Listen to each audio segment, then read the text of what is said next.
Welcome, everybody, to the Sales Unscripted podcast. My name is Bryan Neal. And I'm Margaret Henney. We're here every week for your listening enjoyment. Glad that you're here. We're back live at the track. Clap again, everybody. Woo! We did this last time. That was 2 weeks. I promise we haven't been here for a week. Everyone's like, Jesus, they've been sitting there for a freaking week. We haven't been here for a week. We're recording two episodes today.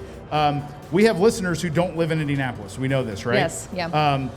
Is there any way to explain what the Indianapolis Motor Speedway means to people that are from here, Margaret, in your opinion? Oh my God. Okay, no, this is going to be really hard for me to say it. However, one time my fiance Derek and I, who's sitting right over there, go ahead and wave, Derek. Hi, Derek. He's got the great frill. We were out before, like it was the month of May. We went to a bar and there were some guys who were here from out of town, and he was describing to us the Indy 500, and I was like, no, we know. Oh. But he was so excited about it, and he was like, it's the tradition, the pageantry, the Americana. And I was like, ready to salute. I was like, let's go. I was so pumped up by this guy. And so when we talk about that, so we talk about the pageantry, the Americana, and the snake pit from the 70s. The snake pit, exactly. Where are my Gen Xers at? Snake pit from the 70s. Let's go. Ask those guys their stories afterwards, I dare you. Brace yourself. What goes in the snake pit stays in the snake pit 70s. Yeah. And by the way, those of you who were taken there by your parents when you were 9, you're in therapy for that too. Everybody's laughing because it's true. You saw things in the snake pit you didn't want to see when you were a little kid. True, funny, but true. Yeah, I'm glad that they moved it, and it's a little bit different vibe now. But this place is just a wonderful place. People don't realize how big it is. People come like, oh, track. They think they can see around the whole thing. It's just a weird thing. So we just love it here. We're so happy that we're able to record podcast here. So glad we got all our people. So fun thing today. Great topic today. So we're going to be talking today with Amber Fields, who's the CEO of trueU. We'll tell them what you do. You have to say for the listeners now because we weren't recording. We are a membership-based organization that helps companies attract, engage, and retain their top talent. We do this by companies becoming destination workplaces, what we call destination workplace, where people want to work and don't want to leave. That is awesome. I think that's one of the best little sound bites a salesperson could ever articulate. And what's the opposite of that? Don't say Salesforce. Oh, no, I'm just kidding. Everyone's like, oh my God, no. Kidding. Edit, cut, edit. Seriously. No, but the opposite of that is a place, people like they want to run from. Like people want to run from. Mm-hmm. And I always say when people leave jobs, there's always an element of them running from and running to. Mm-hmm. Running from and running to. And I love this idea of let's run to something and stay there. That's a really, really cool thing. Cool thing. So sales is hard right now. Mm. Now here's the deal. Show of hands, sales is hard right now? Yeah? Okay. I have a little different take on this. We talked about this? I don't think so. Lay it on me. Some of you that are in the audience may relate here. I don't think it's hard now. I think it's normal. Yeah. I think it's normal. I think it feels hard because it's been easy. Does that make sense? Yeah, that's true. Hard has been easy. I shouldn't be surprised by that because we have talked about this a little bit, right? Where you're like, hey, we've sort of been coasting, right? Where it's like the money's been flowing, everybody's ready to spend, everybody's ready to buy, and now all of a sudden it's like, do we really want to? And so you're having to do a lot more selling rather than order taking. Yes. And we've gotten really comfortable with being order takers. Yes. But what I'm excited to chat with you about, Amber, because it's keeping a positive sales culture is a challenge no matter what, right? Having a great culture at your company, but in the sales department, and especially when things are tough. Yeah. And things are tough, right? We were just talking with Matt from Philo. We've got longer sales cycle. We've got fewer people who are excited to buy and to spend, right? Mm-hmm. So we're having to put in a whole lot more effort, and that causes some issues internally. Yep. And so I'm excited to kind of hear your take a little bit on that. And especially I think we use the word culture, but we don't really say, well, what makes a good culture? Right? Because you can just say that kind of, you're like, oh, we've got a great culture. Well, what do you mean? What words would you use to describe a great sales culture? I have a couple of ideas in my head, but I want Amber to go first. Yeah, me too. We're going to put you on the spot, Amber. Talk about culture. What is it? Culture is very simply your people. That's it. Mm-hmm. That's simple? Yeah. All right. And what, they're kind of, how they interact with each other, how they interact with customers, everything? All of that. It's how the leadership approaches the people. It's how you treat each other. It's how you show up in the workplace. It is all about, I think that everybody is in sales. Anybody ever tried to sell to like what we're having for dinner and what vacation we're trying to go to? And, you know, I got one of those kids who's like, I'm not eating that. And I'm like, but you ate it last week. So what's the deal, right? Like everybody is in sales all the time because sales is about relationships. So you're being relational. And what it means to be relational is having empathy, having compassion, having understanding, being adaptive. Like stop expecting people to do things the way that you do them and meet them where they are and understand their come from. You know, their intrinsic and their extrinsic motivations and things like that. It's really about understanding who your people are and what their needs are. That's what culture is made up of. Yeah. I think people think of culture as everything's awesome all the time. Did everyone see the Lego movie? Remember the Please song don't in the do Lego it. movie? Oh, Brian. Why? Everything is awesome. Everything is awesome. It's gonna be stuck in your head It's for one all of the day. greatest songs ever written. Oh. That and that song by Susan Vega that goes dun dun dun dun dun dun dun dun dun. Brian, Dun. All the what the earworms are heck? coming out, right? Sorry. You're such a jerk. But I really think it's it's not all that. I think it's how you handle the bad times too. Right. Good cultures are comfortable with conflict. They're comfortable figuring out how to get through tough times. That's what brings good families together. That's what makes good relationships. Yeah. I think things have been so good for so long, we've forgotten that. Yeah. And this, to me, this time is where the culture is really strengthened, is when people like really come together through difficult, challenging periods and times like Yeah, that. they learn how to have courageous conversations. Feedback is a gift, not something that you run away from. Yeah. Feedback, the best growth happens in the element of giving feedback. Yeah. Well, and really, the growth, like there's no opportunity for growth if we're not uncomfortable, right? Amen. And so things are very uncomfortable right now, but I think rather than run away from that, we can see it as an opportunity and say, hey, we can't change that things are challenging right now. Can we lean into that and learn something from it and grow together and bond more as a team and really solidify our culture and how we want to work together, how we want to treat each other? So it feels like this is a seminal time that people can really lean into it rather than say, oh, I can't wait for this period to be over. What does Seminole mean?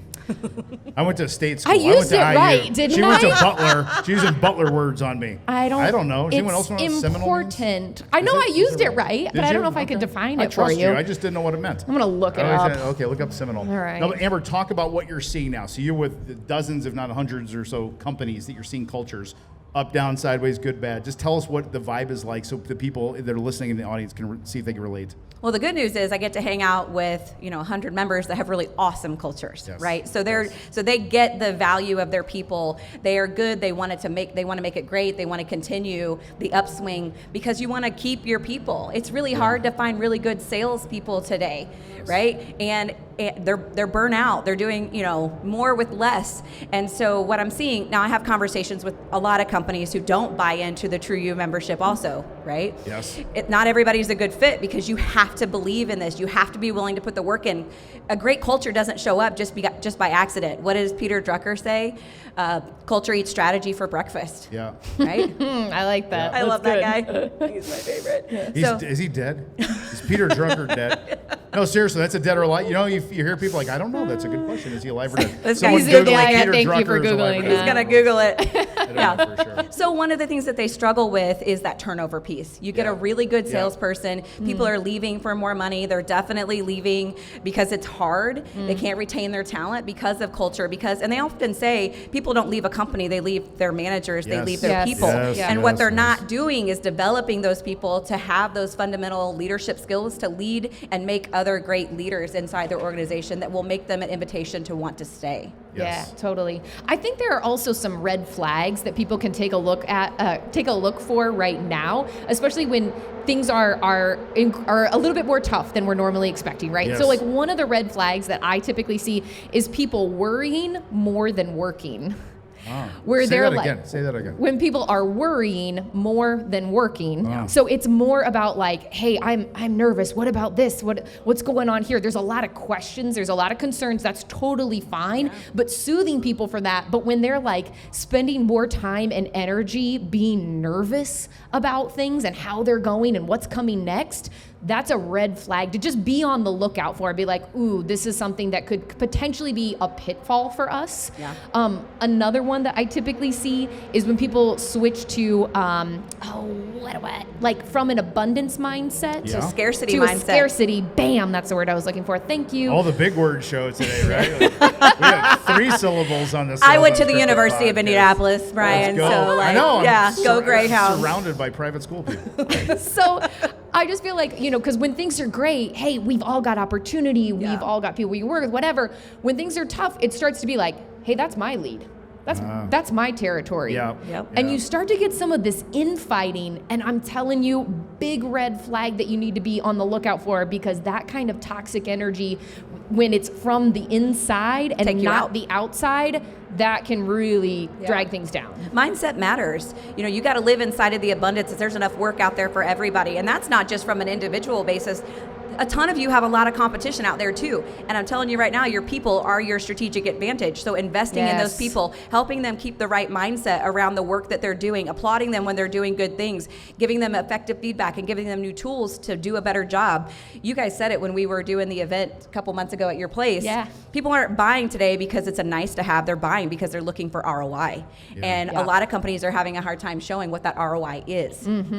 Yes, the days of the startup, we're doing a Series W capital raise here, and we've lost $400 million a year for 20 years. Those are over. I think those are over. We're not doing that. My banking friends are nodding. Those are over. But it's true that everyone is just taking a look, so it's got to be careful. Let's talk about this for a second, because here's a confusing part to me in culture with salespeople. So we have lots of movement in the marketplace. People are leaving. There are lots of layoffs, rifts, reductions in force. Corporate Natalie and Corporate Bro just did a really funny video. It was on LinkedIn. Go check it out, about the messaging around the rifts. Oh, we're right sizing, we're like setting you free. And they did all these things. And then it said, F you, you're fired, which was kind of like, the real. But that's going on. And still, there are hundreds of thousands of open jobs. We're still in this thing. So is the culture thing more just about shifting to the right people in the right spot at the time? Because there's part of this, I think, a good culture is like setting someone free. Like, look, you're not happy, you're not doing well, you should go do something else or whatever. You know what I mean? Yeah, we always talk, it's so in the marketplace today, talking about right people in the right seats. We just did a CEO session, which you attended, where Jonathan Reynolds from Titus Talent Strategies talks about right seats for the right people. So, and I love this, I'll never forget this, it's my favorite thing. He said, if you set the proper expectation for what success looks like a year from now, accountability is easy. Yes. Drop the mic, we're done. He was awesome. I'm going to quote him too. This Jonathan Reynolds cat is a great dude to follow. He owns a company called Titus Strategies in Chicago, Milwaukee. Has a podcast. He's awesome. He's from England. He's really funny. He gave us this, and you steal this when you're recruiting. He said, these are the 5 things that you have to do for your job. So you guys are sales leaders in here. 5 things you have to do. So you have to make calls. You have to update your stuff in Salesforce compliance. You got that? You have to do that. You have to do these 5 things. And if you do those 5 things, I will agree to pay you 100% of your base salary. That's the agreement. Hear that? Yep. As sales leaders, we never talk about what you have to do for your base salary. We just say, what are base salaries these days? 60, 65 base. Okay, sounds good. Let's just pay them that. And then bring them in and start training them. What do they have to do to earn their 65 grand? They have to do something. We're like, well, they have unlimited comp plan upside. I'm like, no, they have to do something for that.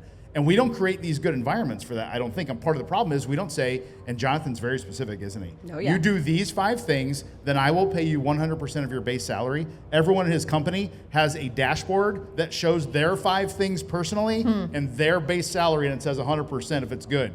And if it starts to drop down, you go, it's a thing, isn't it? People talk about accountability all the time. Here's a fun game to play. If you're struggling with accountability on your sales team, just forget to call in the commission next month. Just do that. Whoops. Guess what happens, right? Everyone's salespeople are like, what the hell, man? It's commission. Why didn't commission get paid? I'm sorry, I forgot. I've got it on my to-do list though, but I'm probably going to get to it next week.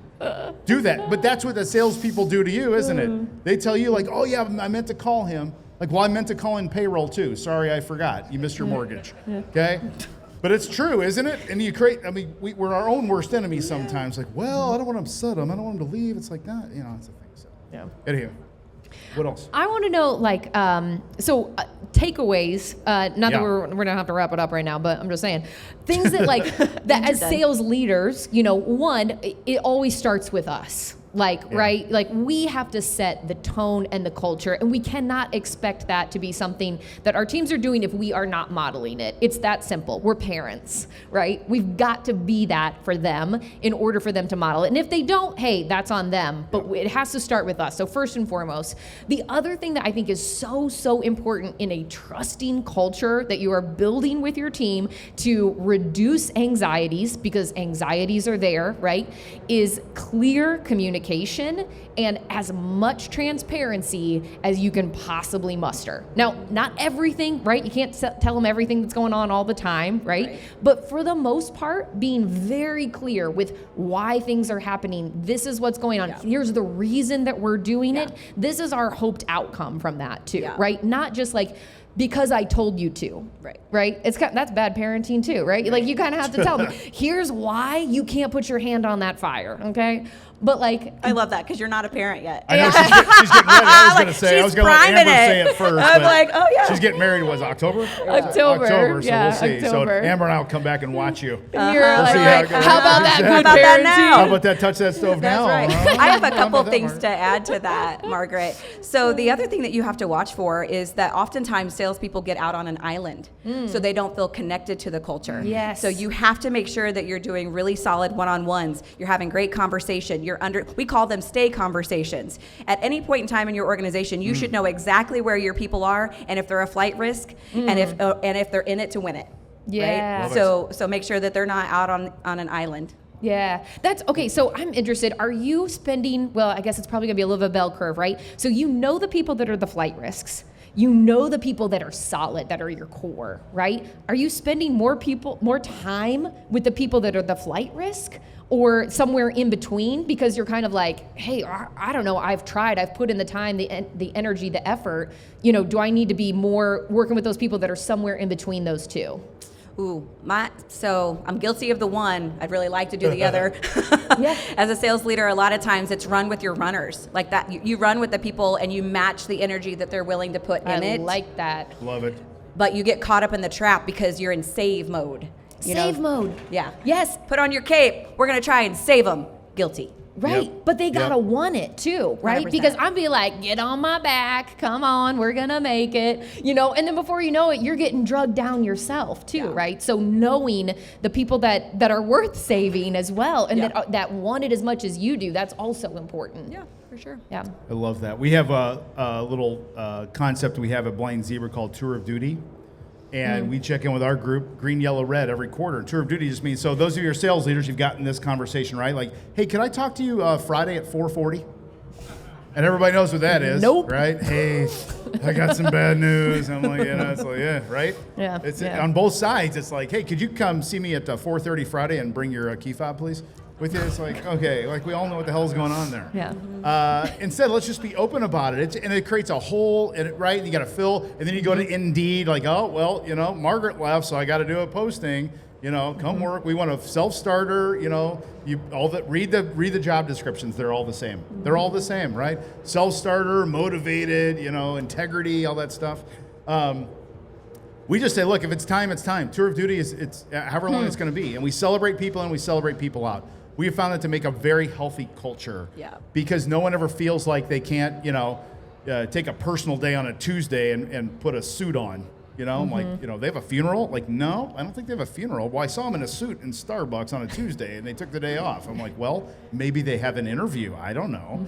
So, that's a thing. I just think people need to just be more open with that, because I don't want anyone to be happy and not performing. People that aren't performing, and we hate it because their family, their culture, and it's good. But sometimes, it's time to move on to the next thing. And then almost always, all of you at some point have left the job. Yeah, I guarantee exactly. you. I don't care what it is. And look at you now. You okay? You're okay, aren't you? Yeah. You'll be okay. I promise you'll be okay. Yeah. That's a thing culturally I think is important, that people have more comfort in that. Sales leaders are very squeamish about that, and leaders. They don't want to make an openness. Like, they're going to look for a job, And I'm like, they're looking for a job anyway, dude. Like, it doesn't matter if you say it's okay or not. If they want to leave, they're looking behind your back. Yeah, that's right. So just be open about it. And then you can help them. like find their next gig. It's just so much more healthy. So if you're leading a team, and just think about where you line up with that, and just consider that idea of tour of duty. It's been really helpful for us. Yeah, makes us feel good. I like that because then that's like respecting them and their time and their involvement, no matter what it was, no matter what level, right? Yeah. Because it was right for them and right for the company at the time, and then you're like, okay, hey, thanks so much, appreciate it. It was great. And they're not taking any of your stuff with them. Like, no, you're good. Like, for sure. It's their relationships. Like, it's all good. It's good to end because you never know when it comes back in circles, right? Absolutely. Never know, do you? Never know. You never know. Yeah. Amber, how can people find you? Oh yeah. So any of the ladies or gentlemen back there with the People. trueU shirts on, feel free to drop off cards. We would love to connect with you, or you can go to trueU.com and learn a little bit more about who we are there. There's a little video on there that tells you all about us. TrueU, what's the website for the listeners? www.trueU, TRUE.com. I love that. Yeah. Thank you very much. It's the shortest URL I've ever had in my life. Yeah, no kidding. And I love that we still say www. Isn't that fun? 25 years later, like, well, it's a www. I do so, and I get made fun of because I'm old. I still say Salesforce.com. They're like, it's too Salesforce now, dude. I'm like, well, to me, it's Salesforce.com. Amber, you're awesome. Thanks Thanks, everybody. Amber. Say, It's great having Good job. you. Awesome.